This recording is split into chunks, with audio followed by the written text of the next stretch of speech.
Halo guys, welcome back again to my channel bersama saya Hansen di sini dan seperti biasanya setiap harinya saya akan buatkan video seputar cryptocurrency. So, bagi kalian yang tertarik seputar cryptocurrency, boleh aja langsung bantu saya like dan juga subscribe. Jangan lupa juga untuk hidupkan lonceng notifikasinya supaya kalian gak ketinggalan update terbaru seputar cryptocurrency. Oke, pada hari ini guys, kembali kita akan bahas seputaran Bitcoin dan seperti biasa kita bakalan mulai dari coin market cap terlebih dahulu. Per hari ini secara global market cap crypto berada di angka 970 billion dollar atau turun sekitar 0,06%. Nah, Bitcoin sendiri di angka 21.122, Ethereum 1.433, BNB 252, XRP 0,33, Cardano 0,46, Solana 35, dan Dogecoin ada di urutan ke-10 dengan harga 0,062 dolar. So, per hari ini kita melihat market dalam keadaan yang mix, sebagian ada yang hijau, ada juga yang merah, walaupun penurunan dan kenaikannya itu nggak terlalu signifikan, hanya sekitaran 0, sekian persen. So, itu adalah outlook sementara dari beberapa top coin yang ada. Kita hari ini nggak bakalan masuk ke berita dan data, saya akan masuk langsung ke chart. Namun sebelum itu saya ada satu hal yang pengen saya sampaikan guys. Dimana saya lagi pengen menjual salah satu laptop yang saya pakai secara pribadi. Tipenya adalah yang ini guys, Asus ROG GL553 VD. Ini saya ambil contohnya aja dari Tokped, tapi ini bukan punya saya ya guys. Ini contohnya aja, kalau kalian pengen tahu spesifikasinya. GL553VD, rata-rata secondnya orang masih menjual sekitar 10.500.000, 10.800.000. Saya pengen lepasnya hanya sekitaran 9,3 juta. Kenapa lebih murah? Karena punya saya udah nggak ada kotaknya gitu guys. Oke, jadi kelengkapannya cuma ada laptop, charger, sama free satu mouse. Ini adalah barangnya. Dan untuk fisiknya masih sekitar 90% mulus sih guys, 95% mulus. Kemudian nggak ada kendala, dan ya pemakaian dari tahun 2017. Jadi kalau misalnya kalian tertarik, mungkin kalian bisa komen atau kalian mau langsung melalui DM lebih enak sih ya. Kalian bisa langsung DM saja melalui Instagram. Instagramnya saya udah kasih linknya di kolom description box di bawah. Jadi kalau misalnya kalian tertarik, silahkan langsung DM saja. 9,3 juta saya lepas, oke? Ya, itu selingan aja, jualan dikit lah guys ya. Siapa tahu ada yang tertarik gitu, ada yang minat. Oke. Nah, sekarang kita langsung masuk ke chart. Saya pengen update untuk beberapa chart hari ini. Pertama, tentunya dari DXY terlebih dahulu atau dollar index. Nah, yang bisa kita lihat di dollar index hari ini, sebenarnya ada sesuatu yang menarik guys. Dimana kita closing daily candle hari ini adalah bullish engulfing candle. Oke, ini menandakan bahwa ada semacam buying pressure yang kembali masuk. Oke, dan kalau misalnya kalian perhatikan, kita sebenarnya kembali mendapatkan rejection dari area key level di sini. Ya kan? Nah, kalau kita zoom in sedikit ke 4-hour chart, sebenarnya ada dua level yang saya perhatikan di sini. Antara yang pertama yang ini guys, ini sekarang kita lagi terreject di area di sekitaran ini. Oke, 107,1. Berikutnya, kalau ini mampu ditembus, ada lagi sedikit minor resistance di sekitaran area di sini. Oke, sekaligus juga kalau misalnya kalian perhatikan di sini, ini adalah area Fibo 0,5 di sekitaran di sini. Oke, kalau ini mampu kita tembus, oke, kita mampu menembus di sini, saya rasa kita mempunyai chance yang cukup besar untuk melihat DXY kembali menguat dan minimal menuju ke area high-nya lagi di sini. Nah, kalau sampai senario ini yang play out, maka ini bisa jadi berarti Bitcoin dan juga dunia kripto keseluruhan akan kembali membuat lower low baru. Oke, kalau senario ini yang terjadi. Tetapi apabila kita mendapatkan rejection dari sini, oke, kemudian kita kembali breakdown di bawah trendline besar yang sudah saya bahas juga dari berminggu-minggu yang lalu, maka ini adalah chance bagi Bitcoin untuk kembali mendapatkan relief rally, mungkin menuju ke minimal 26.000 atau bahkan 28 sampai 30.000. Oke, jadi kita harus selalu pantau kira-kira apa yang sedang terjadi ke DXY. So far sebenarnya di daily chart terlihat masih sedikit lebih ke arah bullish ya, karena kita sudah rebound juga dari area trendline, sekaligus kita mendapati ada bullish engulfing candle. Jadi tidak akan mengherankan kalau at least dalam beberapa hari ke depan kita masih akan melihat DXY sedikit merangkak naik ke atas, mungkin menuju ke level yang tadi kita sebutkan di sini. Selain itu juga tentunya hari ini kita akan melihat beberapa perusahaan-perusahaan besar di US sudah start untuk rilis data keuangannya, laporan keuangannya. Apalagi besok dini hari kita akan melihat ada FOMC sekaligus Fed Interest Rate Decision. So hari ini mungkin kita nggak bakalan lihat volatilitas yang terlalu masif sebelum nanti Fed memutuskan keputusan suku bunganya pengen berapa. Setelah itu juga ada data GDP besok malam keluar. Oke, jadi besok itu harusnya bakalan sedikit lebih volatil. Itu di DXY gitu ya guys. Di DXY kita melihat terjadi rebound di trendline di sini. Tentunya ini bukan berita baik gitu ya untuk dunia kripto secara keseluruhan, karena biasanya ketika DXY menguat ya kripto itu bakalan cenderung melemah. Kalau misalnya kita lihat dari stock marketnya US juga, kita mendapati ada beberapa indikator yang menarik gitu guys. Yang pertama, kalau misalnya diperhatikan dari S&P 500-nya, kita sebenarnya breakout dari sebuah pattern guys. Ini adalah potensial pattern falling wedge gitu ya. Walaupun ini falling wedge-nya nggak rapi-rapi benar, tapi ini termasuk falling wedge.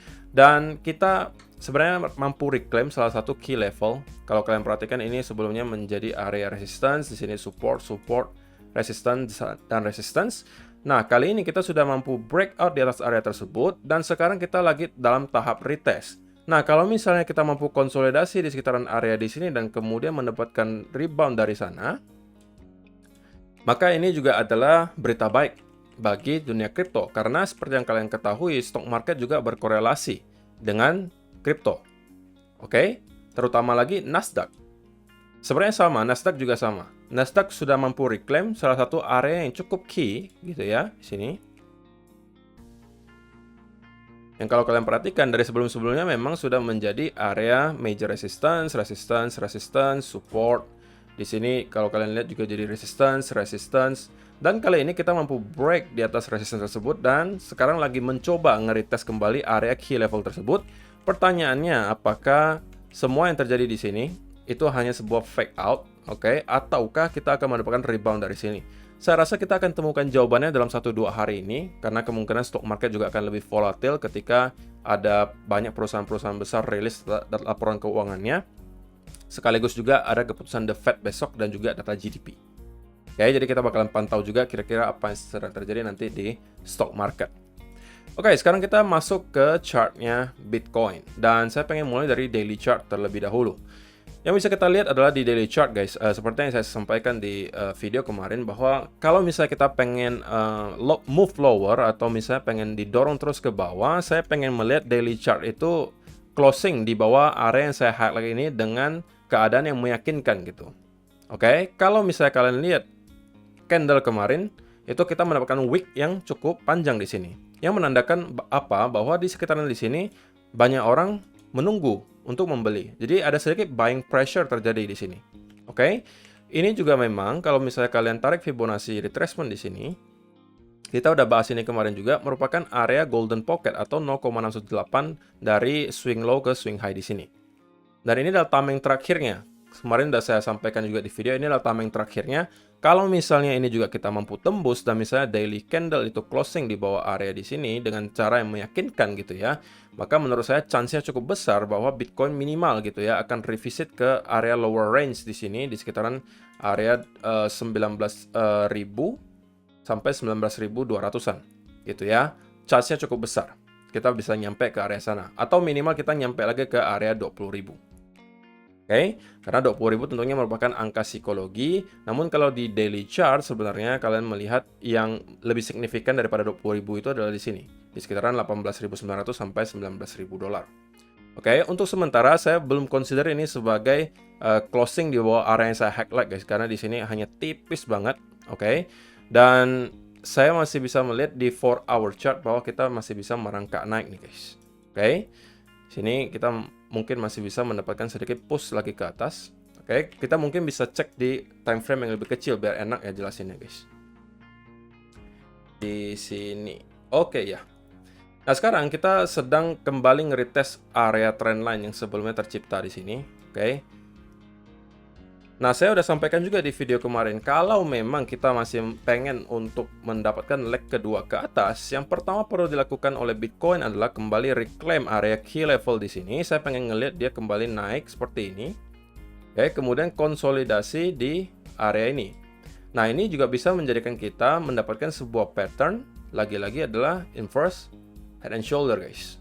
Oke, jadi ini adalah skenario di mana bullish scenario masih bisa play out. Kalau misalnya ini yang terjadi, kita mampu reclaim lagi dan kemudian kita consolidate di sekitaran area di sini yang menunjukkan bahwa yang terjadi di sini juga adalah sebuah fake out gitu ya. Dan ini adalah pertanda yang baik menurut saya bahwa Bitcoin akan bisa kembali menguat. Tentunya akan lebih baik lagi kalau kita mampu break di atas trendline di sini. Oke, dan kita mampu consolidate, dan ini bisa jadi berarti kita akan push higher menuju ke sekitaran minimal ya, ke sekitaran 25 ribuan sampai 26 ribu, di sini 26 ribu.